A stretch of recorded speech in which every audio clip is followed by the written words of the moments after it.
성경 말씀은 전도서 5장입니다.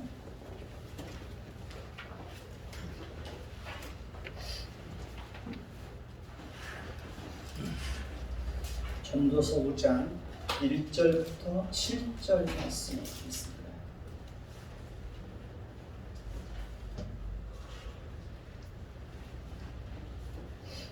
돌아가면서 읽겠습니다. 너는 하나님의 집에 들어갈 때에 내 발을 삼갈지어다. 가까이하여 말씀을 듣는 것이 우매한 자들이 재물을 드리는 것보다 나으니 그들은 악을 행하면서도 깨닫지 못함이니라. 너는 하나님 앞에서 함부로 입을 열지 말며 급한 마음으로 말을 내지 말라. 하나님은 하늘에 계시고 너는 땅에 있음이니라.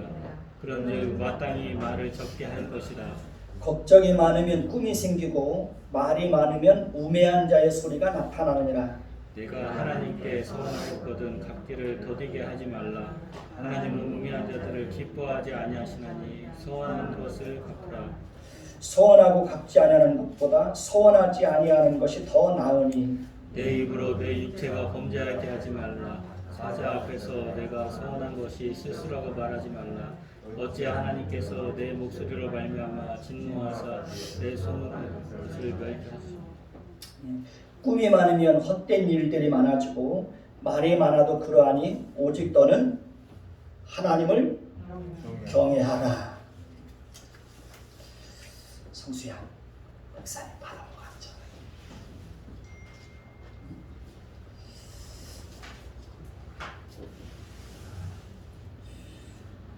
우리는 전도서를 통해 하나님께서 솔로몬으로 하여금 세상에서 벌어지는 일들을 관찰하게 하신 내용을 이렇게 살펴보고 있습니다. 오늘 말씀 1절을 다시 보면 같이 볼까요? 오늘 말씀 1절을 다시 보면 너는 하나님의 집에 들어갈 때에 내 발을 삼갈지어다. 가까이하여 말씀을 듣는 것이 우매한 자들이 재물을 드리는 것보다 나으니 그들은 악을 행하면서도 깨닫지 못함이니라 라고 말합니다. 1절에서는 우리가 하나님의 집에 들어갈 때에 어떤 태도를 가져야 하는지에 대해서 설명해 주고 있습니다.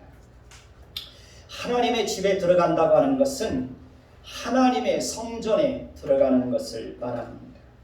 그리고 내 발을 삼가라는 의미는 자신이 살아온 삶을 끊임없이 돌아보라는 그런 의미가 담겨져 있습니다.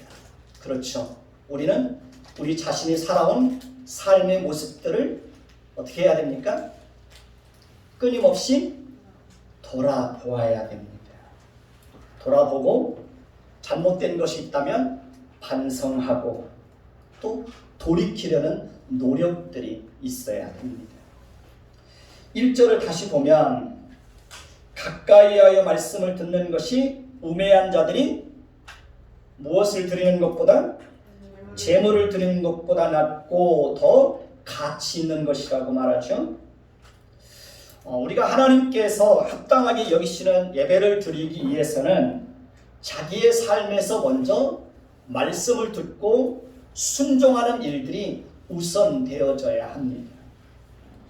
우리가 하나님 앞에 물질을 드리는 것도 중요하지만 그보다 더 중요한 것은 뭘까요? 말씀을 듣고 순종하는 것입니다. 말씀에 대한 순종이 없는 예배는 어떤 예배일까요? 그것은 바로 형식적인 예배가 되는 것입니다. 말씀을 듣고도 지키지 않는 것은 자신의 양심을 속이는 것이 되는 것입니다. 양심을 속이는 예배는 어떤 예배일까요? 그런 예배를 거짓된 예배라고 그렇게 말하는 것입니다. 마음과 양심이 빠진 예배는 알맹이 없는 껍데기에 불과한 것입니다.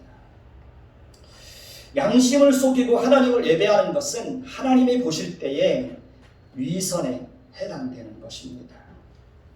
하나님은 우리의 중심을 보십니다. 하나님은 우리의 겉모습만 보고 판단하시는 분이 절대 아니죠. 하나님은 우리의 내면의 생각까지도 다 꿰뚫어 보신다고 말씀하고 있습니다. 그렇기 때문에 우리는 하나님 앞에서 우리의 양심을 속이려고 하면 될까요? 안 될까요? 그러면 안 되는 것입니다. 양심의 소리에 귀를 기울이고 말씀에 순종할 때 그 예배가 진정한 예배가 될 수 있는 것입니다. 그런 예배를 드릴 때 그 예배가 하나님이 기뻐 받으시는 예배가 될 수 있는 것입니다. 그래서 우리는 매일매일 하나님을 예배하는 자처럼 살아야 합니다. 직장에서도 가정에서도 하나님을 예배하는 자처럼 살아야 합니다. 그러니까 우리가 매일매일의 생활 속에서 우리 육체를 거룩하게 구별하여 하나님 앞에 산 제물로 드릴 수 있어야 합니다. 우리는 모든 삶의 영역 속에서 하나님의 성품을 풍성하게 드러내면서 우리의 삶을 살아내야 됩니다. 그러니까 우리가 그렇게 살 때 일주일에 한 번씩 모여서 하나님께 드리는 예배가 하나님이 기뻐 받으시는 향기로운 예배가 될 수 있는 것입니다. 그러니까 우리의 그 삶의 현장 속에서 하나님의 말씀을 따라서 치열하게 삶을 살아낼 때 우리가 주일에 와서 하나님께 예배 드릴 때 우리의 예배 가운데 기쁨이 있고 감격이 임하게 되는 것입니다. 12절을 다시 보면 악을 행하면서도 뭐 한다고요? 깨닫지 못하는 사람이 있다고 말합니다. 한번 따라해서 볼까요? 악을 행하면서도 깨닫지 못하는 자가 있다. 그러니까 하나님의 말씀과 동떨어진 삶을 사면서도 전혀 깨닫지 못하고 사는 사람들이 있습니다. 말씀에 불순종하는 삶을 살면서도 깨닫지 못하는 사람이 있습니다. 자신의 모습 속에 거짓과 이성이 가득함에도 불구하고 그런 자신의 모습을 전혀 깨닫지 못하고 사는 사람들이 있습니다. 교회를 수년 동안 다녔지만 그럼에도 불구하고 여전히 잘못된 습관을 버리지 못하고 사는 사람들이 많이 있습니다. 그러니까 겉으로 드러난 자신의 모습만 바라보고 자신의 내면에 감추어져 있는 악한 동기를 발견하지 못하고 사는 사람들도 많이 있습니다. 깨닫지 못하는 것이 큰 병입니다. 깨닫지 못하는 것이 큰 문제입니다. 그래서 잠언에 보면, 시편에 보면 깨닫지 못하는 사람은 뭐와 같다고요? 멸망하는 짐승과 같다고 그럽니다. 깨닫지 못하면 짐승 같은 삶을 사는 것입니다. 요즘 정치권에서 자주 등장하는 단어가 내로남불과 위선이죠. 내로남불이란 남이 할 때에는 비난하는 행위를 자신이 할 때에는 합리화하는 태도를 말합니다.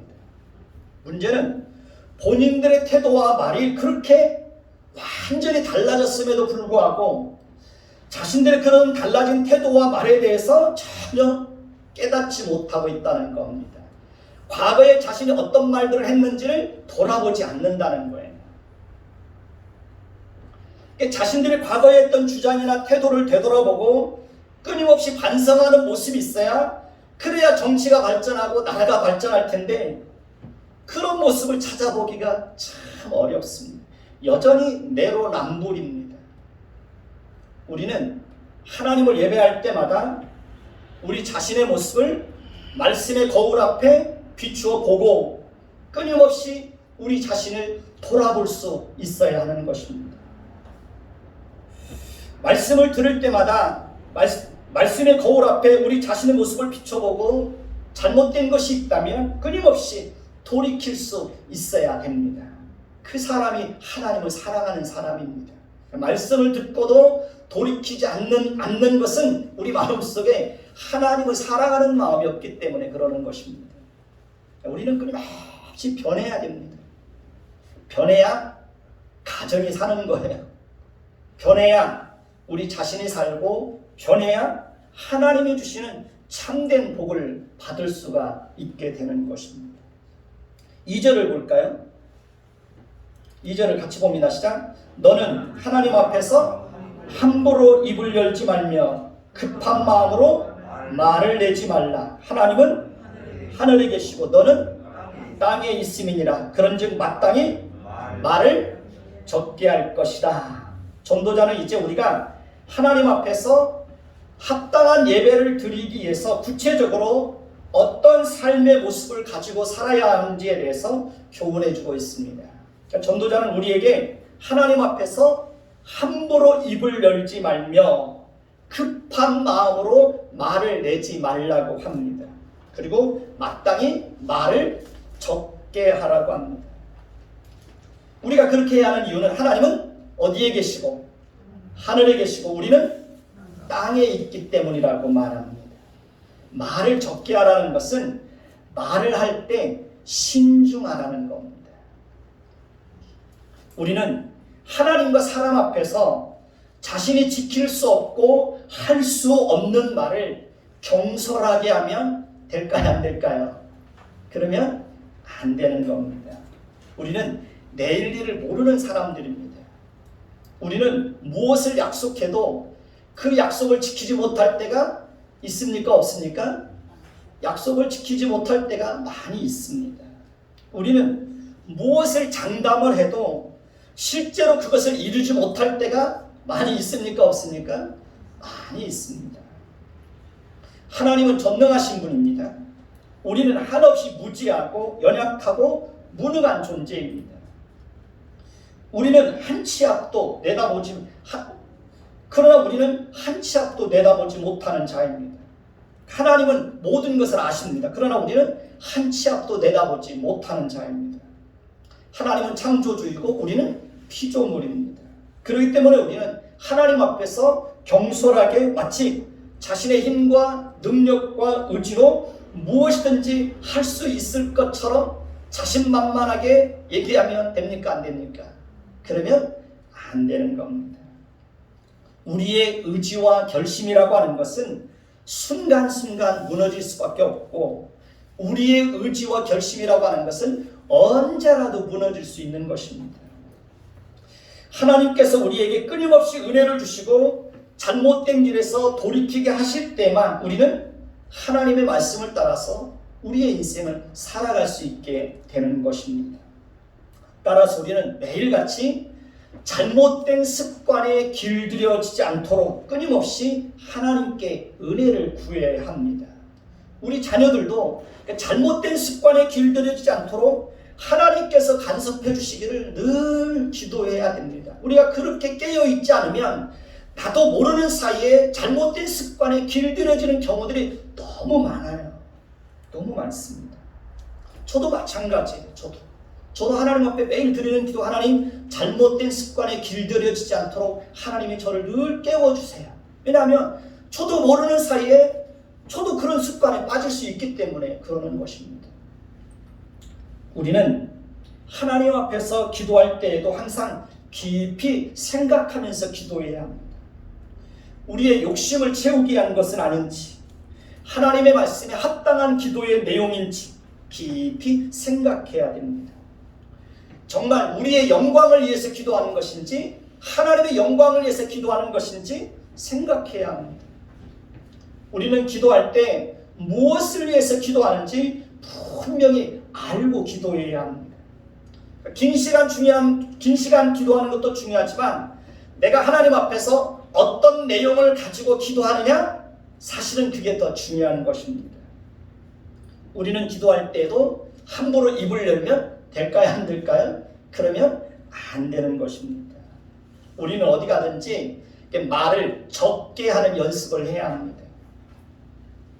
때로는 침묵하는 것이 우리에게 지혜가 되고 침묵하는 것이 우리에게 덕이 되고 우리에게 유익이 될 때가 참 많이 있습니다. 우리는 말을 할 때 불필요한 말을 할 때가 종종 있습니다. 또 거짓을 말할 때도 있습니다. 불친절하게 말을 할 때도 있습니다. 그래서 우리는 말을 할 때마다 항상 부드럽고 따뜻하고 친절하게 말을 하는 연습을 끊임없이 해야 되는 것입니다. 왜냐하면 말은 그 사람의 인격을 보여주는 것이기 때문에 그렇습니다. 부정적이고 공격적이고 비난하고 칼로 찌르는 것처럼 함부로 말하면 될까요? 안 될까요? 그러면 안 되는 것입니다. 말로 상처를 주는 경우가 너무 많습니다. 그러니까 무심코 던진 말 한마디 때문에 다른 사람의 인생을 파멸과 죽음으로 몰아갈 수도 있습니다. 우리는 그런 사실들을 항상 염두에 두고 말을 할 때마다 신중하게 해야 되는 것입니다. 특히 다른 사람과 비교하는 말을 하지 말아야 됩니다. 다른 사람을 경멸하는 말을 하면 안 됩니다. 보통 보면 자신보다 못한 사람에 대해서 깔보고 업신여기는 말을 할 때가 종종 있습니다. 잘난 사람이 그런 것이 아니라 못난 사람인데도 불구하고 자신보다 더 못난 사람을 업신여기고 깔보는 말을 하는 경우들을 저는 종종 듣습니다. 우리는 그런 말을 굉장히 조심해야 됩니다. 우리는 말을 할 때에 또 다른 사람에게 은혜를 끼칠 수 있는 그런 말을 해야 됩니다. 우리는 말을 할 때마다 정말 가치 있는 말을 해야 됩니다. 말을 하다 보면 무가치한 말을 할 때가 참 많이 있습니다. 우리는 사람을 살리는 말을 해야 됩니다. 말을 하다 보면 상대방으로 하여금 좌절과 절망에 빠지게 하는 말을 할 때가 있습니까? 없습니까? 그럴 때가 참 많이 있습니다. 상대방을 깎아내리고 업신여기는 말이 아니라 칭찬과 격려와 위로와 인정하는 말은 사람을 살리는 말입니다. 우리는 말로 사람을 죽일 수도 있고 말로 사람을 살릴 수도 있습니다. 지난주에는 여중생 2명이 기댈 곳이 없다고 아파트 옥상에서 뛰어내려서 2명이 자살한 사건이 있었습니다. 저는 가끔 우리 자녀들의 입장에서 기댈 수 있는 부모가 있다는 것이 얼마나 감사하고 행복한 일인지 자녀들의 입장에서 이렇게 생각해 볼 때가 있습니다. 우리는 가정 안에서도 서로에게 기대고 싶을 때 기댈 수 있는 그런 존재가 되어야 합니다. 우리에게는 언제라도 우리가 힘들고 어려울 때 기댈 수 있는 누가 있습니까? 하나님이 있습니다. 우리가 하나님께 기대면 하나님은 절대로 우리를 외면하거나 우리를 뿌리치시는 분이 절대로 아닙니다. 저는 길을 걸을 때마다 끊임없이 제가 하나님 앞에 고백하는 것이 있습니다. 하나님은 나의 아버지입니다. 저는 하나님의 자녀입니다. 길을 걸으면서도 끊임없이 하나님 앞에 그런 고백을 합니다. 하나님, 나는 하나님의 자녀입니다. 하나님 책임져 주세요. 하나님 도와주세요. 그러니까 하나님이 나의 아버지라는 것이 얼마나 마음에 큰 위로가 되는지 몰라요. 내가 힘들고 어려울 때 내가 언제라도 기댈 수 있는 하나님이 있다는 게 얼마나 마음에 위로가 되는지 몰라요. 3절을 볼까요? 3절을 보면 걱정이 많으면 뭐가 생깁니까? 꿈이 생기고 말이 많으면 우매한 자의 소리가 나타나느니라고 말합니다. 걱정이 많으면 생각이 많아집니다. 걱정이 많으면 깊은 잠을 못 잡니다. 걱정이 많으면 잠자리가 사나워집니다. 여러분들 다 경험했을 것입니다. 우리는 솔직히 내일 일에 대해서 아무것도 모릅니다. 그럼에도 불구하고 우리는 아직 일어나지도 않은 일들을 미리 앞당겨서 미리 걱정하고 염려하고 불안해할 때가 있습니까? 없습니까? 그럴 때가 많이 있습니다. 저도 한동안 아이들이 커가고 또 결혼할 때가 다 돼가는데 제가 부모로서 자녀들에게 어떤 경제적으로 뭔가를 해줄 수 있는 힘이 없다는 게 그렇게 제 마음속에 그 좌절과 절망이 되었던 적이 있습니다. 그러니까 우리는 아직 다가오지도 않은 일들인데도 미리 앞당겨서 내가 할 수 없다는 것 때문에 절망하고 좌절할 때가 많이 있습니다. 미리 걱정하니까 마음의 평안도 없고 자신의 힘으로 어떻게 할 수 없다는 사실 때문에 미리 좌절하고 미리 낙심하고 있는 겁니다. 마찬가지로 말이 많으면 우매한 자의 소리가 나타나게 된다는 것입니다. 말이 많으면 불필요한 말을 할 때가 많이 있습니까? 없습니까? 말이 많으면 불필요한 말을 할 때가 많이 있습니다. 말이 많으면 어리석은 말을 할 때가 있습니다. 말이 많으면 허물이 드러나고 실수할 때가 많이 있습니다. 그래서 야고보서 기자는 뭐라고 말하느냐면 듣기는 속히 하고 말하기는 더디하며 성내기도 더디하라. 듣는 거는 빨리빨리 잘 듣되 말하는 건 좀 더디하라는 거예요. 신중하라는 겁니다. 4절을 볼까요? 4절을 보십시다.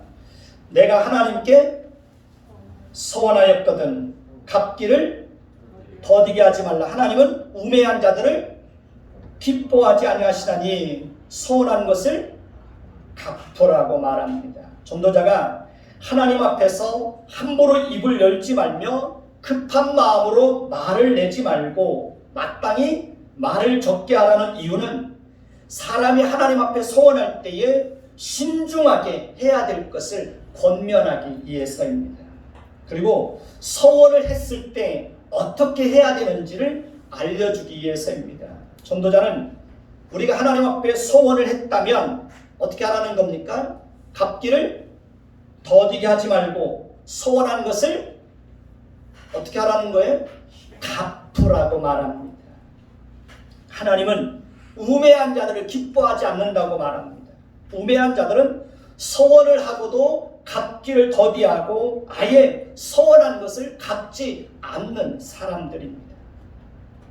사무엘상 1장 10절에서 11절을 보면 한나가 마음이 괴로워서 여호와께 기도하며 통곡하며 서원하며 말하기를 만군의 여호와여 만일 주의 여종의 고통을 돌아보시고 나를 기억하사 주의 여종을 잊지 아니하시고 주의 여종에게 아들을 주시면 내가 그의 평생을 여호와께 드리겠나이다 라고 하나님 앞에 서원을 하는 것을 봅니다. 우리가 잘 알고 있는 대로 하나님은 한나의 고통을 돌아보시고 그에게 아들을 주셨습니다. 그리고 한나는 하나님께 소원한 대로 사무엘의 평생을 누구에게 드립니까? 하나님께 드리는 것을 봅니다.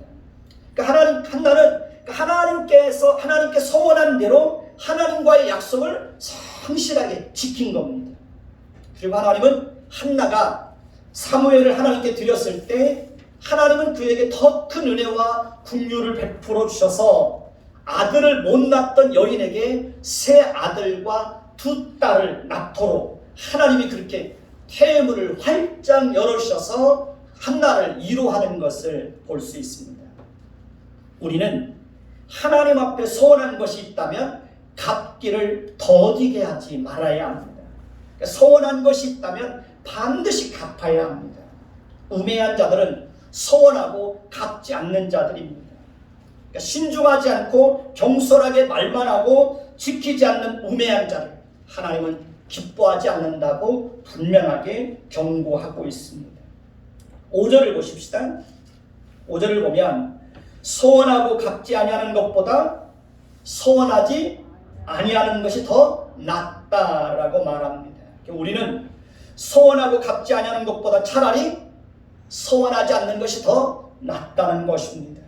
우리는 하나님 앞에서 절박하게 바라는 것이 있을 때 기도하면서 하나님 앞에 종종 소원 기도를 합니다. 하나님께서 이렇게 해주시면 제가 하나님 앞에 이렇게 하겠습니다 라고 하나님 앞에 약속을 합니다. 근데 막상 하나님께서 기도를 들어주시고 응답해 주셔서 절박한 문제와 고통과 고난에서 건져주시면 대부분의 사람들은 하나님에게 약속했던 그 약속을 어떻게 합니까? 쉽게 잊어버립니다. 그리고 괜히 소원했다는 그런 회의를 품기도 합니다. 그러니까 사람들은 소원이 이루어지고 나면 별로 자기가 하나님 앞에 약속했던 것을 그 약속을 지키고 싶은 생각이 별로 없어집니다. 괜히 손해보는 것 같고 괜히 소원했다는 생각을 갖기도 하는 것입니다.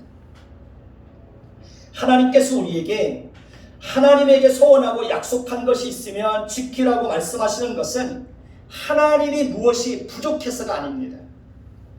하나님은 우리가 하나님께 무엇을 드리지 않아도 언제나 조금도 부족함이 없으신 그런 분이십니다. 하나님께서 우리에게 소원한 것을 갚으라고 하시는 이유는 우리가 자신과 하나님을 속이는 일에 익숙해지지 않도록 하기 위해서 그러는 것입니다. 그러니까 우리 자신을 속이고 하나님을 속이는 일에 익숙해지면 될까요? 안 될까요? 그러면 안 되는 겁니다. 하나님을 속이는 것은 하나님을 가볍게 여기는 죄가 됩니다.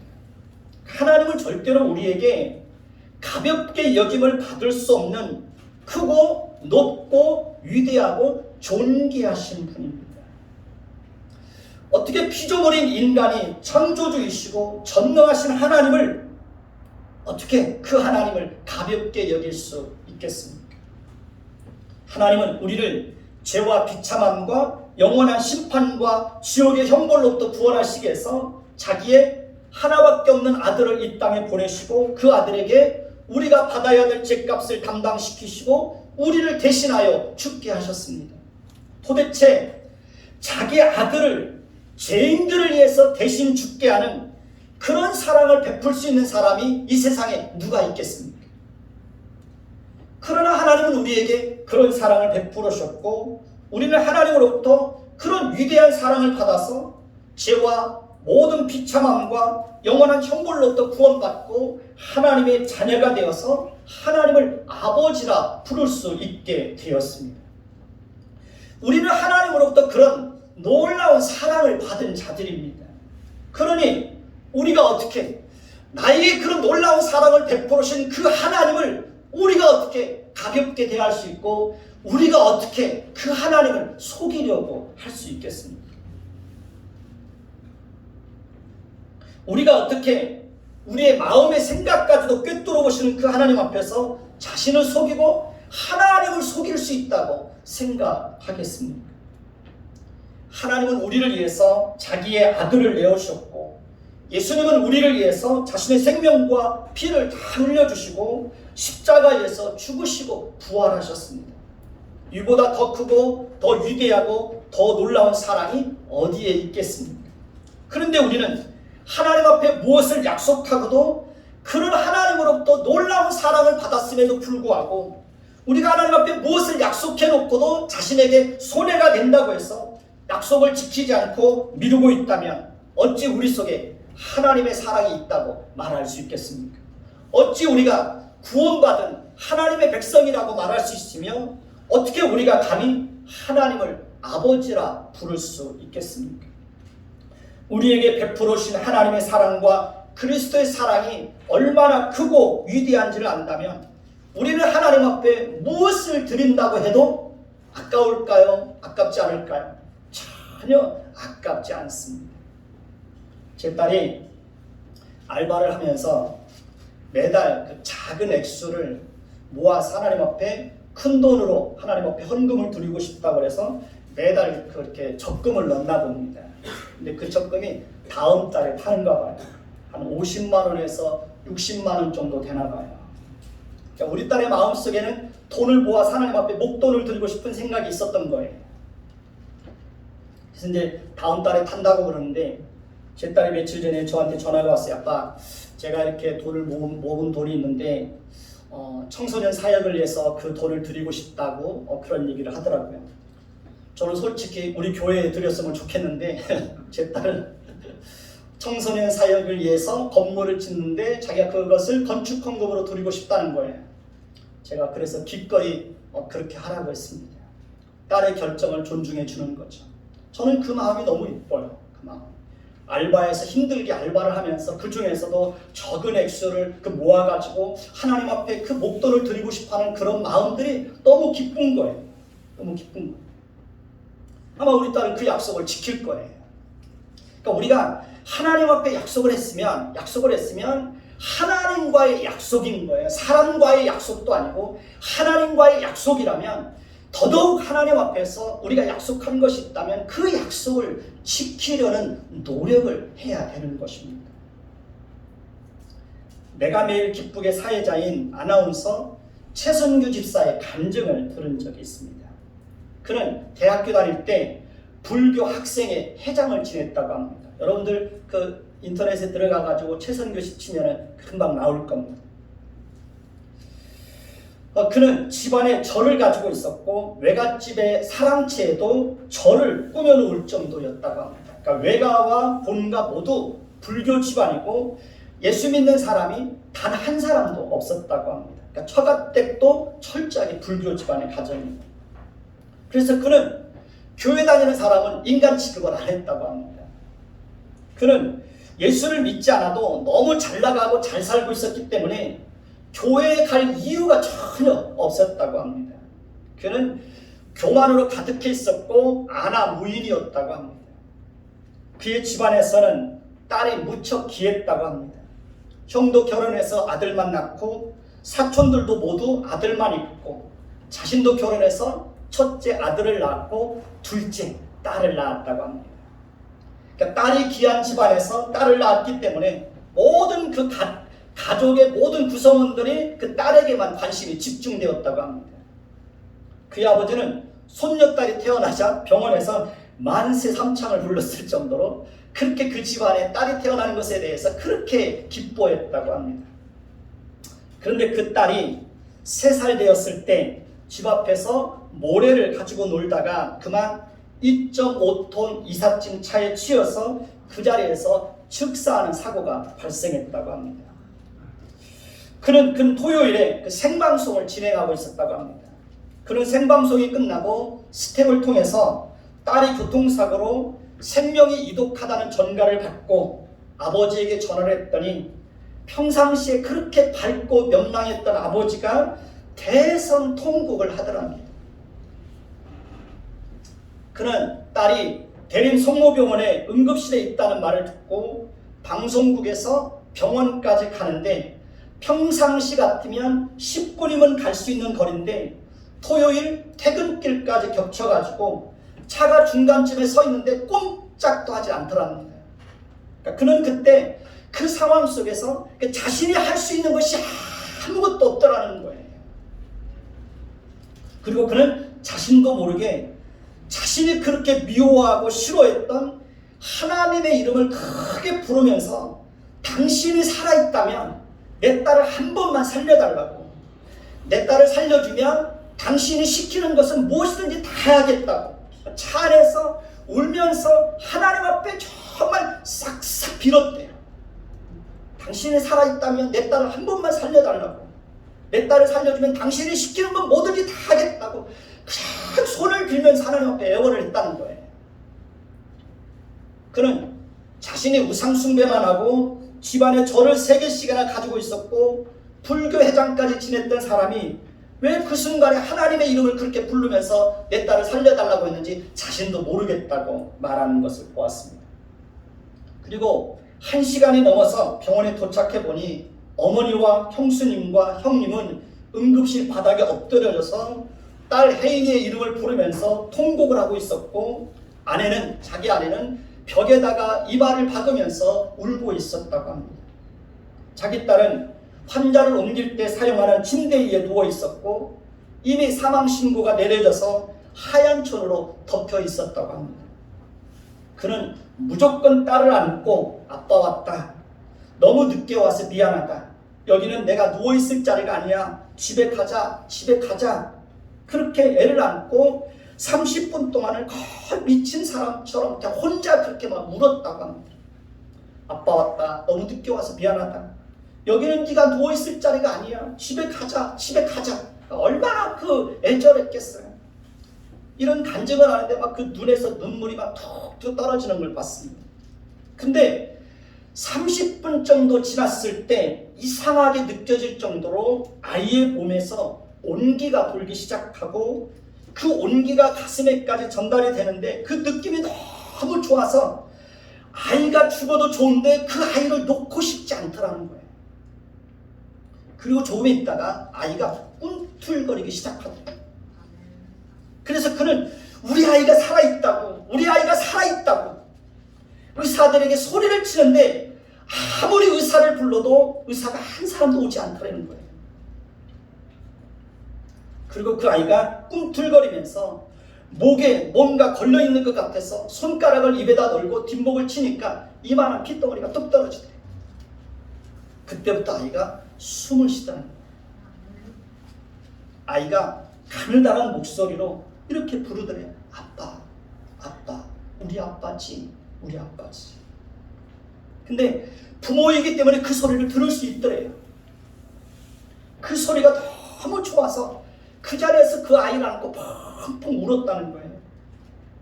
그때부터 아이에 대한 치료가 시작이 되었다고 합니다.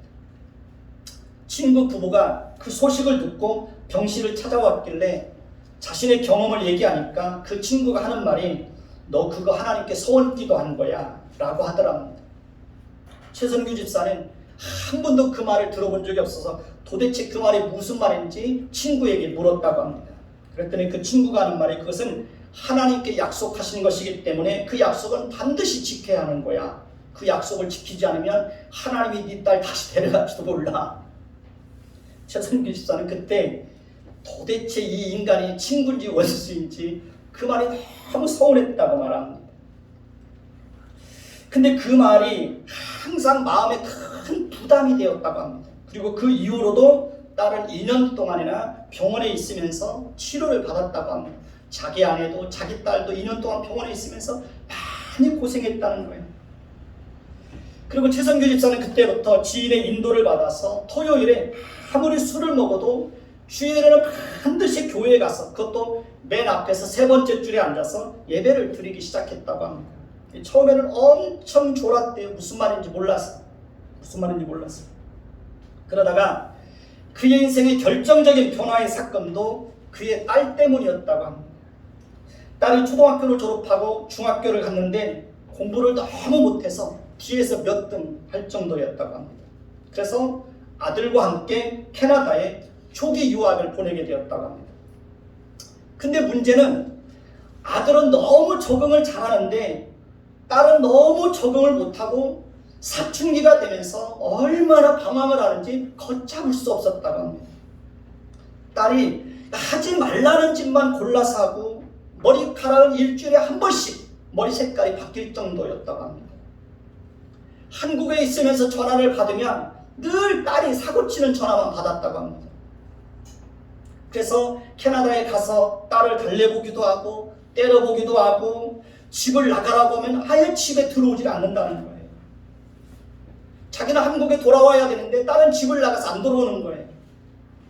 그러니까 돌아오면서 비행기 안에서 다른 사람들이 자기 얼굴을 아니까 비행기 안에서 울 수는 없고 화장실 안에 들어가가지고 캐나다의 산국에 올 때까지 계속 울면서 왔다는 거예요. 그리고 최선규 집사는 그때 다시 한번 자신의 한계를 철저하게 절감하면서 1년 동안 금요 철야를 작정을 하고 매주 금요일마다 기도를 시작했다고 합니다. 금요일 날마다 교회 달려가서 하나님 제 딸 좀 살려주세요. 하나님 제 딸 좀 붙들어 주세요. 우리 딸이 지금 잘못된 길을 가고 있습니다. 매주 금요일마다 가서 그렇게 울면서 제 딸을 좀 붙들어 달라고 살려달라고 그렇게 기도를 했다고 합니다. 그리고 6개월이 지났을 때 하나님의 음성이 들렸다고 합니다. 하나님께서 들려주시는 음성은 단 3글자. 술 끊어. 그러니까 그때까지만 해도 최선규 집사가 기러기 아빠로 지내고 있었기 때문에 일어한답시고 오후 4시만 되면 선후배들이 전화해가지고 저녁 먹자고 그러면 저녁만 먹는 것이 아니라 매일 술을 먹었다는 거예요. 교회는 다니고 있었지만 매일 술을 먹고 있었던 거예요. 그래서 최선규 집사가 하나님 앞에 이렇게 말했다고 합니다. 하나님, 저는 절대로 제 스스로의 힘으로는 술을 끊을 수가 없습니다. 대신 하나님이 끊게 하시면 제가 술을 끊겠습니다. 제가 대신 먼저는 전화를 하지 않겠습니다. 다른 사람이 나한테 전화를 하지 않도록 하나님이 막아주십시오. 근데 그 다음 날부터 신기할 정도로 전화가 안 오답니다. 일주일이 지났는데도 전화가 안 오더래요. 너무너무 신기했다는 거예요. 그래서 금요일날 너무 기뻐가지고 그 철야 기도에 가가지고 하나님 저 이제 술 끊었습니다. 근데 하나님께서 또다시 음성을 들려주더래요. 내 집에 있는 술은 왜 안 버리냐? 그 집에 와서 보니까 자기 집에 그렇게 술병이 많은 줄 자기도 몰랐대요. 최선규 집사는 그때 이후로 집에 있는 모든 술병을 다 버리고 지금까지 한 번도 술을 입에 댄 적이 없다고 합니다. 최승규 집사는 금요철야를 작정한 지 6개월쯤 되었을 때 부흥에 참석해서 회심을 경험하고 그때부터 완전히 새 사람이 되었다고 합니다. 1시간 동안 울면서 자신이 지난날에 하나님 앞에 범했던 그런 죄악들을 낱낱이 고백하며 하나님 앞에 참회의 눈물의 기도를 드렸다고 합니다. 그리고 그때쯤 자기 부인도 캐나다에서 20일 동안 금식을 하며 작정 기도를 하고 있었는데 작정 기도를 마친 날 새벽에 교회에 다녀와서 아이들 밥을 준비하려고 하는데 그렇게 속을 썩이고 말도 하지 않던 딸이 잠자리에 일어나서 처음으로 엄마하고 이름을 부르면서 뒤에 와서 엄마를 꼭 안아주더랍니다. 딸을 붙잡고 있었던 마귀가 떠나간 거예요. 그러니까 딸을 붙잡고 있었던 마귀가 떠나가니까 눈빛이 달라지고 말이 달라지더라는 거예요. 그리고 그때부터 딸이 완전히 변해서 지금은 성악을 전공해서 캐나다에 있는 교회에서 모든 예배에 찬양을 인도하는 찬양 사역자로 봉사하고 있고 자신처럼 그렇게 방황하는 청소년들에게 멘토가 되어서 그들을 늘 상담을 해주고 있다고 합니다. 최승규 집사는 자신이 만약에 하나님을 몰랐다면 자신의 삶이 너무 끔찍해서 생각조차 하기도 싫다는 거예요. 그러니까 하나님이 자신에게 베풀으신 은혜가 너무 크다는 거죠. 최승규 집사는 서울역에 있는 노숙인들을 위해서 식사 봉사를 하고 그들을 위로하고 그들을 섬기는 일에 헌신하고 있다고 합니다. 그러니까 최승규 집사는 가장 절망적일 때 자기가 그렇게 싫어했던 하나님의 이름을 불렀고 그가 하나님께 약속한 대로 자신의 인생을 들여서 주를 위해서 헌신하며 살고 있는 것입니다. 최승규 집사님의 한 가지 기도 제목이 있다면 자기는 당대의 예수를 믿는 사람이지만 자자손손 3대 4대 쭉 예수 믿는 사람이 그렇게 부럽다는 거예요. 그래서 자자손손 하나님을 섬기는 가정이 되는 것이 자기가 가장 큰 소원이라고 그렇게 말하는 것을 들었습니다. 자자손손 하나님을 섬기는 것이 제일 큰 복입니다. 우리도 우리 자녀들을 위해서 기도해야 됩니다. 자녀들의 영혼을 위해서 기도해야 됩니다. 저는 제 자신 스스로도 제가 하나님을 떠나서 살아가는 인생을 생각도 하기 싫어요. 하나님을 떠나서 살아가는 내 인생은 너무 끔찍해서 생각조차도 하기 싫어요. 저는 제 자녀들이 만약에 하나님을 떠나서 그런 인생을 살아간다면 저는 견딜 수 없을 것 같아요. 우리 자녀들이 그렇게 살지 않도록 우리는 하나님 앞에 최승규 집사가 정말 하나님 앞에 그렇게 목숨 걸고 작정해서 하나님 앞에 기도했던 것처럼 내 딸을 살려달라고, 내 딸의 영혼을 구원해달라고, 내 딸의 인생을 바로잡아달라고 하나님 앞에 그렇게 눈물 뿌리면서 기도할 수 있어야 되는 것입니다. 그 기도가 살리는 거예요. 그 기도가. 그 헌신된 기도가 딸의 인생을 바꿔놓는 거예요. 6절을 보십시다. 오늘 본문에서 6절을 보면 내 입으로 내 육체가 뭐하게 하지 말라? 범죄하게 하지 말라. 천사 앞에서 내가 서원한 것이 실수라고 말하지 말라. 어찌 하나님께서 내 목소리로 말미암아 진노하사 내 손으로 한 것을 멸하시게 하랴라고 말합니다. 전도자는 우리가 하나님께 서원하고 그것을 지키지 않으면 우리 육체가 죄를 범하게 하는 것이라고 말합니다. 그러니 우리가 하나님께 서원한 것이 있다면 어떻게 해야 됩니까? 그것이 작은 약속이든 큰 약속이든 하나님 앞에서 약속했다면 그 약속은 지켜야 되는 겁니다. 손해가 나도 하나님과의 약속이라면 지켜야 되는 거예요. 하나님께 서원한 것이 있다면 반드시 지켜야 합니다. 전도자는 천사 앞에서 내가 서원한 것이 실수라고 말하지 말라. 자기가 하나님 앞에서 서원하고 그것이 실수라고 말하고 지키지 않는다면 그것은 하나님을 경홀히 여기는 무서운 죄가 되는 것입니다. 하나님은 자신이 경홀히 여김을 받는 것에 대해서 결코 가볍게 여기시는 분이 아닙니다. 전도자는 악한 의도를 가지고 자신이 소원한 것이 실수라고 말하며 약속한 것을 지키지 않을 때 하나님은 얼마든지 진노하시고 심판하실 수 있는 분이라는 사실을 분명하게 말하고 있습니다. 7절을 보실까요? 7절을 보면 꿈이 많으면 헛된 일들이 많아지고 말이 많아도 그러하니 오직 너는 하나님을 경외할지니라. 꿈이 많으면 헛된 것이 많다는 거예요. 꿈이 많으면 이것저것 많은 계획을 세워요. 그리고 그 계획이 현실적이지 못할 때가 많이 있다는 거예요. 그러니까 헛된 것을 추구할 때가 많다는 거예요. 그러니까 현실과 너무 동떨어진 것들이 많다는 거예요. 말이 많아도 그렇다는 거예요. 말이 많아도 헛된 것이 많다는 거예요. 그러니 오직 누구를 경외하라고요? 하나님을 경외하라고 말합니다. 우리는 항상 하나님을 두려워할 줄 알아야 됩니다. 하나님을 두려워하는 사람이 정말 지혜로운 사람입니다. 정말 지혜로운 사람은 이것저것 하겠다고 장담하거나 헛된 꿈을 꾸지 않습니다. 정말 지혜로운 사람은 자신의 한계를 알고 항상 겸손한 마음을 가지고 살아갑니다.